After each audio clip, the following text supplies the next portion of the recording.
Ibarat mantan itu bisa memaafkan tapi tidak bisa melupakan caranya disakiti gitu. Oh iya. Berarti kan Sakit. kalau kita ketemu orang, respect sama orang itu, suka sama orang, tapi kalau orang itu udah ngecewakan, jadi kita udah nggak kayak dulu lagi gitu. Ya mungkin ada sesuatu. Ada telepon. Benar ya? Ya syuting dulu deh. Nggih. Dadah.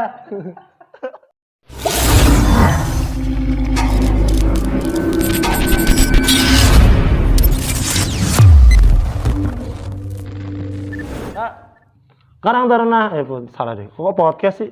Kate Pemain official. Ya, Karang Taruna Putra Maulana Multikulon mencintai, bekerja, berprestasi. Oh, ngerti. Oh, come on. Lagi. Karang Taruna Putra Maulana Multikulon mencintai, bekerja, berprestasi. Ya, gitu sebenarnya ya. Belum tahu. Padahal. Wah, kacau. Iya, kesenian ketuaan nih gini. Ya, sekarang kita lanjut ke part 2 yaitu tentang jawaban. Mau tahu nggak, Mas Rifki? Kenapa nulis dari tadi? Mau tahu nggak kenapa? Ya mau nggak, masa disuruh nulis nggak tahu. Tahu alasannya kenapa saya suruh nulis gini? Supaya ingat. Nah, betul. Supaya ingat. Biar nanti kalau kita sudah tahu toh. Kita milihnya ternyata yang bagus. Oh gitu. Ternyata biar waktu ditulis nggak ngambang. Maksudnya nggak ngambang. Lah diganti. Wah, saya tidak bisa baca pikiran dia. Oh, saya baca pikiran dia. Iya apa ini? Dora tadi. Oke, yang pertama. Iki ngombene sapa? Iki ngombe kudeng. Iki ngombene sapa? Ngombe mo. Mas Rifki. Oh, tidak iklan. Ngombe dhisik. Pertama, gini teman-teman, kita hari ini kita akan jawab sesi kemarin yang sempat kita upload di hari kemarin. Nggak tahu hari kemarin harinya apa, nggak tahu. Astagfirullahaladzim. Ini kita jawab hari ini. Tadi kita sudah membayangkan ada di hutan, ya kan? Ada di hutan dan ada gubuk. Pertanyaan pertama kemarin apa? Pintunya terbuka atau tertutup ya? Boleh tahu? Terbuka. Lebar sedikit. Ini mau tahu nggak artinya apa? Ya. Tahu nggak artinya? Tahu?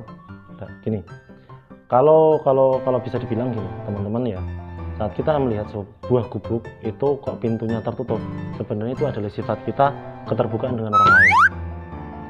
Kita itu ada di hutan, diri kita itu benar-benar kosong. Saat ada orang yang masuk melihat sebuah pintu, saat pintunya terbuka, itu adalah diri kita. Kita terbuka sama orang atau enggak. Jadi pada saat pintunya tertutup, ya kita menutup diri pada orang-orang baru. Orang-orang hadir itu kita masih selektif. Ketok pintu dulu, nanya dulu siapa dia, itu diri kita. Jadi kalau pintunya terbuka sedikit, kalau ada orang baru hadir ke dunia kita itu masih terbuka. Astagfirullahaladzim. Meskipun masih sedikit, kita masih agak siapa sih dia, masih mencari tahu. Kalau terbuka lebar, siapapun yang datang ke kita terima semua. Kalau nggak ada pintu, cuma gubuk. Nah, itu yang jadi masalah. Kita benar-benar tertutup. Cekilah, Pol. Melo sisan. Begini doang lo. Nah, itu kalau nggak ada pintunya, mungkin ada beberapa yang merasa tidak ada pintunya di dalam karena memang Kan dia gubuk menutup tengah pintu. Hutan. Hah? Gubuk tengah hutan berarti kan belum tahu siapa pemiliknya. Jadi kan gubuk cuma dibuat meneduh kan. Berarti kan nggak ada pintunya. Nah, tidak lagi. Apabila benar-benar tidak ada pintu, itu hanya saung yang memang tidak ada pintu, siapapun boleh masuk. Monggo. Apa? Saung. Suwung. Kan saung kan omah-omahan. Suwung ra ono wonge. Astagfirullahaladzim, yang teriak apa? Oke, sudah bisa Yes. Bisa? Itu sifat seseorang, beda-beda. Terima atau enggak, semua kembali ke audiens. Lanjut, kedua, kemarin apa kita tanya? Bentuk meja. Waktu kita masuk, kita lihat meja. Mejanya apa? Persegi panjang. Gini, kita ada... Nyontek. Aduh. Ini, kalau mejanya itu lingkaran, itu adalah sosok yang apabila nyari teman, itu enggak pilih-pilih teman. Jadi siapapun teman yang masuk, dia itu memandang seorang teman itu tidak dilihat dari apapun. Pokoknya siapapun yang mau berteman dengan saya terima. Masa? Oh gitu. Persegi kan? Kalau persegi podo intinya podo, ini persegi panjang. Setiap kalau mungkin teman-teman gara-gara lihat meja ini, oh gara-gara saya lihat ini, enggak, dari orang. Kayak saya waktu itu adalah enggak persegi kok, enggak persegi.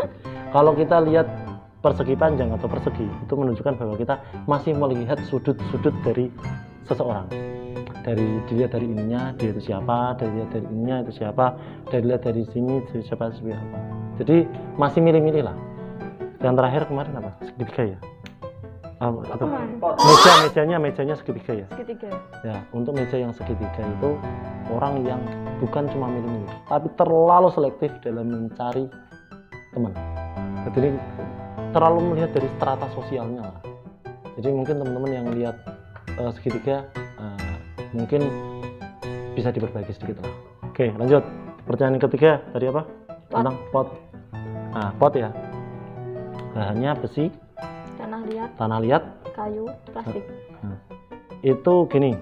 Untuk orang yang dari tanah liat atau guci atau apapun itu yang kalian lihat, apabila itu dari guci atau tanah liat, itu adalah sosok yang rendah hati.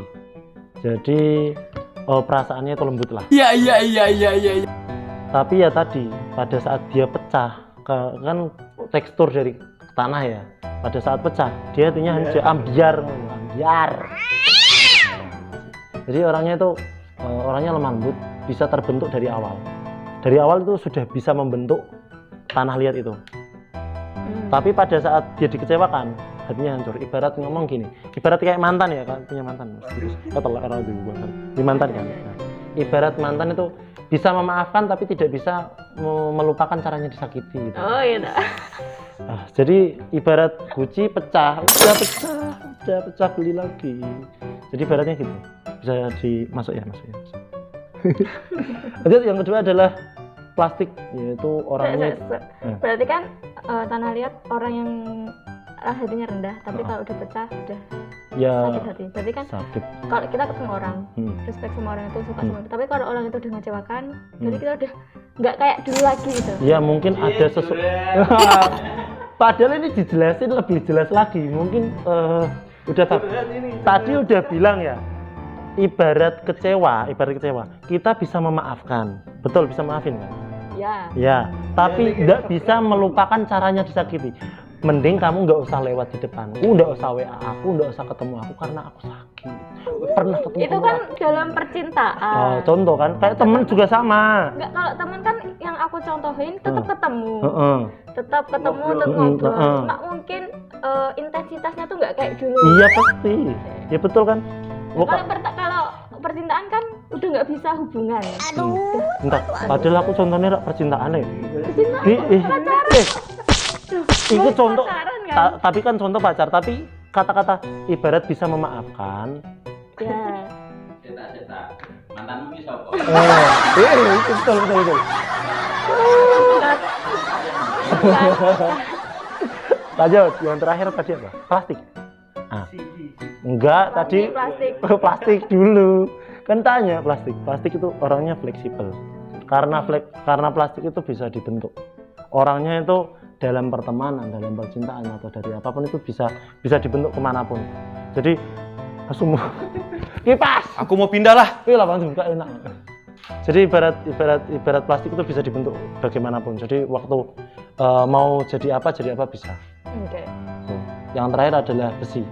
Dia tuh orangnya keras kepala dan egois. Ya. Jadi kalau mau A yuk A, B. Saya enggak mau. Memang dia keras kepala. Jadi dalam pertemanan kalau dia enggak suka dia pergi.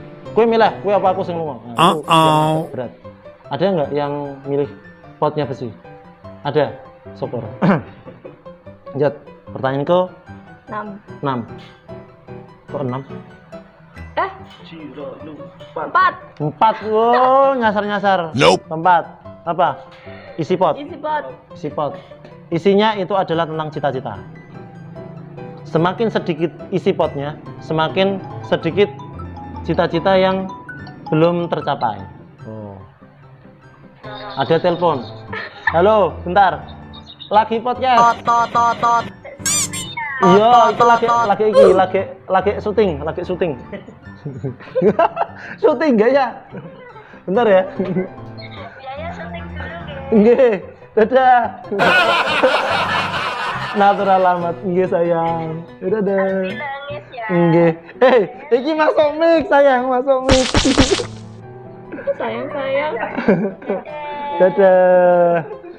Dadah. Assalamualaikum. Waalaikumsalam. Mwah. Astagfirullahaladzim. Iklan. Dadah. Lanjut. Tadi apa namanya? Isi dalam pot semakin tinggi, semakin penuh, itu semakin cita-cita semakin banyak yang sudah tercapai. Lanjut. Kelima. Bahan kunci. Oh ya, bahan kunci. Untuk bahannya emas, jiwanya itu jiwanya besar, jiwa penolong, jiwa kreativitas, jiwa korsanya tinggi lah. Jiwa korsa itu saat kamu butuh apa saya ada. Ibarat sahabat gini. Saat kamu ada masalah saya datang. Tapi pada saat kamu sudah bahagia, waktunya saya pergi. Karena itu bukan kawasan saya untuk hadir dalam hidupmu. Nah itu yang merasa kuncinya itu emas. Yang merasa kuncinya itu perak, dia itu orang yang kreatif dan inovatif. Orangnya itu percaya diri dan kreatif dalam mencari celah yang lain. Jadi ini meskipun jiwanya tidak besar, tapi dia itu orangnya percaya diri dan bisa berinovasi. Mungkin salah satunya teman-teman ya di sini. Yang terakhir adalah besi. Nah, apa? Besi. Orangnya biasa aja. Ya kreatif. Tapi bukan berarti saya menjelekkan ya, karena ini anggap aja normal ya. Orang biasa itu kalau diajak ayo, kalau enggak ya udah. Bukan kawasan saya untuk ikut. Karena dia tidak ada kreasi untuk ikut dalam suatu organisasi. Contoh kayak Karang Taruna. Karena dia pilihnya besi. Ya biasa sih. Kalau diajak ayolah, ngalor gitu. Tapi kalau pilihnya tadi kok perak, mungkin dia adalah sosok, oh saya punya inisiatif untuk ikut. Iya. Dah, lanjut. Nomor 6. Jumlah kunci berapa? 3. 2. Itu adalah teman kamu yang kamu percaya. Dah, baca. Mungkin waktu setelah ngomong ini, kamu udah mikir, oh teman saya ini sama ini yang saya percaya. Ini dan ini. Selain itu, koncol lah. Beda, teman sama sahabat beda ya? Iya. Bedanya teman gini. Contoh teman. Ganti masalah apa? Ngomong cerita sama nota. Itu teman. Beda sama sahabat. Gini, putus. Syukur. Ayo. Daripada mikir kuwi, ayo ngopi. Gitu. Kalau sahabat itu ngajaknya itu seneng-senengnya. Kalau teman itu sedih diajakin. Nah, jadi kalau ada sahabat lagi sedih, biasanya dibully. Ya itu sahabat. Punya kayak gitu. Wale lo. Benar, menurutku benar. Kok soalnya yang namanya temen itu Pak, aku pas putus syukur. Itu jangan itu. Lanjut. Air terjun. Dasar disebutin ya? Sebutin enggak? No. Kenapa? Wah, ini settingan. Air terjun adalah pasti tingkat seksualitas untuk anak di bawah umur itu biasa aku sebenarnya arti ada umur di bawahnya gitu tapi di bawah 18 tahun lah oponan di bawah 10 tahun wis jangan dengerin seksualitas itu apa enggak usah dicari tingkat seksualitas. Lanjut tadi apa? Emas perak ada istana ya, emas perak uang. Di dalam situ ada emas, ada perak. Kamu ngapain? Diambil. Nggak ngambil. Tadi teman-teman, Mas Rifi apa? Ambil apa? Emas. Wah. Emas. Ini ada yang ngambil emas. Oh, itu. Ada emas, ada perak. Apa yang kamu lakukan? Kalau kamu ambil emas kayak Mas Rifi, itu tandanya kalau kamu suka lawan jenis, ya Mas. Itu lihat dari hartanya. Wah, matre. Enggak matre. Gini. bener Pak. Gini. Kita perjelas. Perjelasnya gini. Kalau kita lihat seseorang, aku wong sugih kok. Lah wong kiri. Astagfirullahaladzim. Status sosial kita beda. saya itu orang, maaf ya, orang kaya gitu ya, punya motor hasil saya sendiri. Lah kamu apa? Kamu pengen moroti saya? Hah?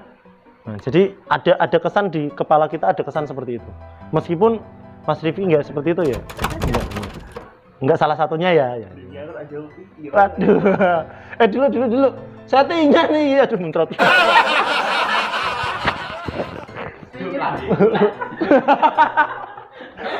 Ambil senyuteng. Tali aku. Lanjut. Ambil perak. Enggak ada ambil perak. Enggak. Ambil perak itu tandanya itu orangnya itu kalau lihat pasangan itu dilihat dari fisik. Cantik, ganteng, jelek. Jadi ada kata-kata kamu itu terlalu baik buat aku. Pilih kicing. Aku punya. Dia itu ibaratnya masih memilah-milah dari fisiknya. Cantik enggak? Aku kan ganteng. Fansku akeh lapo kue seneng ambil aku. Aku kan cantik. Aku aduhai. Kue kiraimu elak. Nah, itu kalau dilihat dari ya itu ya. Lanjut. Loh, yang tidak ambil apa-apa? Oh, belum. Oh. Emang deh. Yang belum, yang enggak ambil apa-apa itu tandanya kalau suka sama pasangan itu apa adanya. Oh. Pilih kucing. Kalau enggak ambil apa-apa itu gini. Kita perjelas sedikit.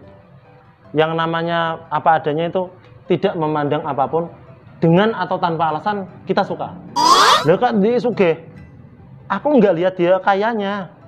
Tiba-tiba aku suka aja. Oh no. Dari hati. Tapi yang putus kamu terlalu baik.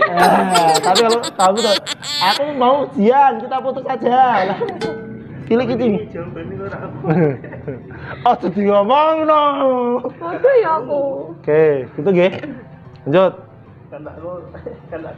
Karena setiap apa namanya? Setiap jawaban bisa saja berubah.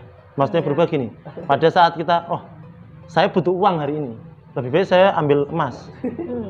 Oh, kelihatannya emas nanti pemikirannya jelek sih. Tak ambil perak aja. Itu bisa. Saya tidak membutuhkan itu semua. Saya tidak usah ambil apa-apa. Itu bisa berubah loh. Sebenarnya bisa berubah. Dari seiring berjalannya waktu. Pola pikir kita akan berubah di situ. Mbak ditanya Pak, kenapa ambil emas? Kenapa ambil emas, Mas? Ya kan, emas kan berharga tau. Emas berharga. Tuh. Lah emas, ada nyotok-nyotok ono barang, ono enak, ono apa juga. Lanjut.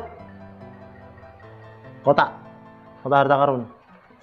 Sedang. Kalau sedang itu. Iku WA sapa?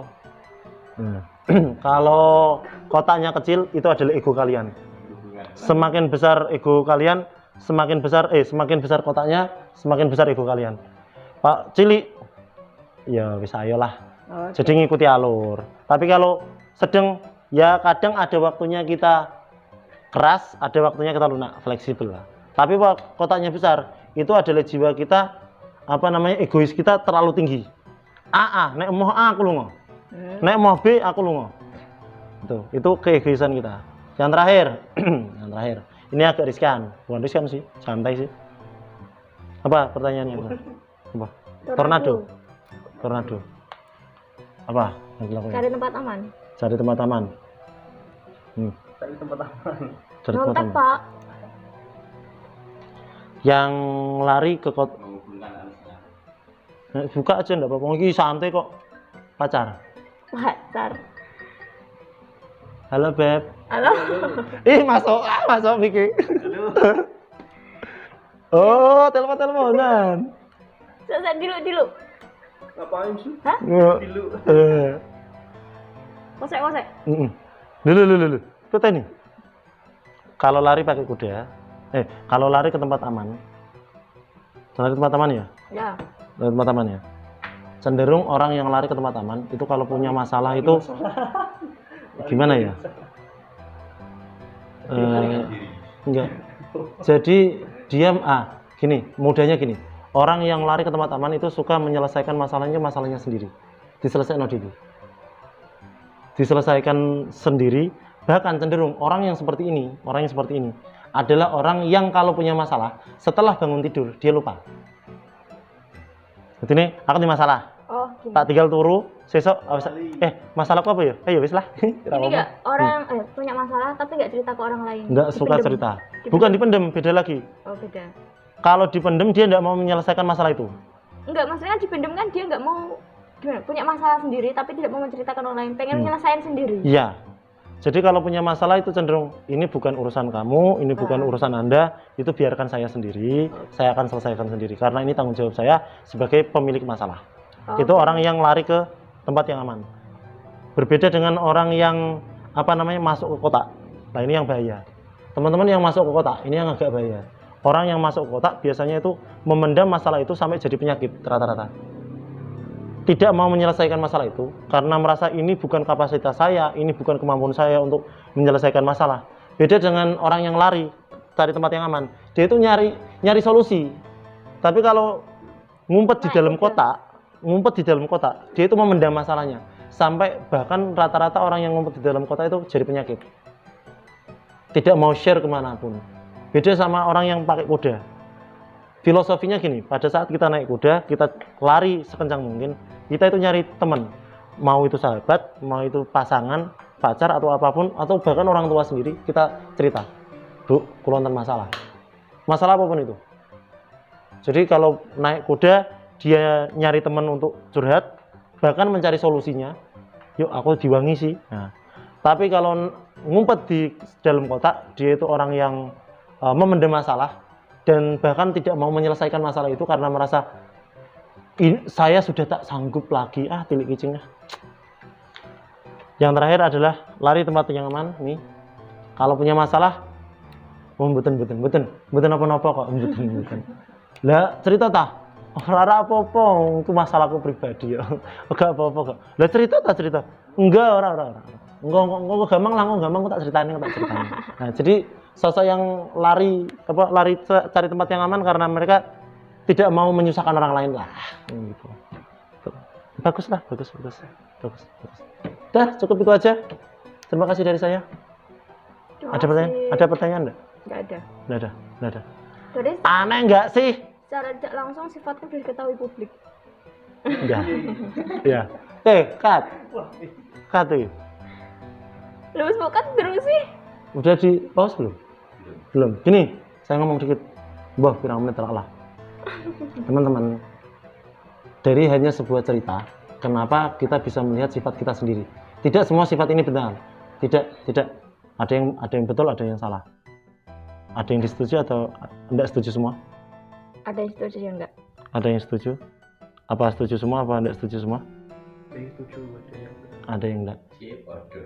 Wah, kikit mun telepon-teleponan. Aduh, weteng tresno jalaran ra ono sing liya lho ya. Karena mungkin seperti primbon, tai lalat ada di sini. Oh, tai lalat ada di tangan, pinter masak. Oh, tai lalat ada di tangan kiri. Oh, nyolongan. Enggak. Tangan kiri nyolongan ada. Enggak. Bercanda tai lalat. Biasanya tai lalat di tangan, kantongnya luar. Ayo, Pak. Tai lalat ada di mata sebagian kanan. Oh, orangnya melankolis, nih pamani sedih, perkara orang tua. Oh, ada di kiri, orangnya itu mikirin sama keluarga, mikirin teman-teman. Oh, tai lalat kayak Mas Musa nih di belakang layar. Kameramen. Layu. Tai lalat ada di telapak kaki, dengan atau tanpa alasan suka jalan kaki. Ya, itu kan primbon. Tapi apakah itu bisa benar atau tidak? Kan tidak kan? Jangan dipercaya. Tadi dari kemarin kan settingannya kemarin sama hari ini ya. Dari kemarin kita upload itu adalah fiktif belaka. Nope. Terima kasih dari kami. Wassalamualaikum warahmatullahi wabarakatuh. Lagi apa? Podcast sekarang kok podcast. Nope.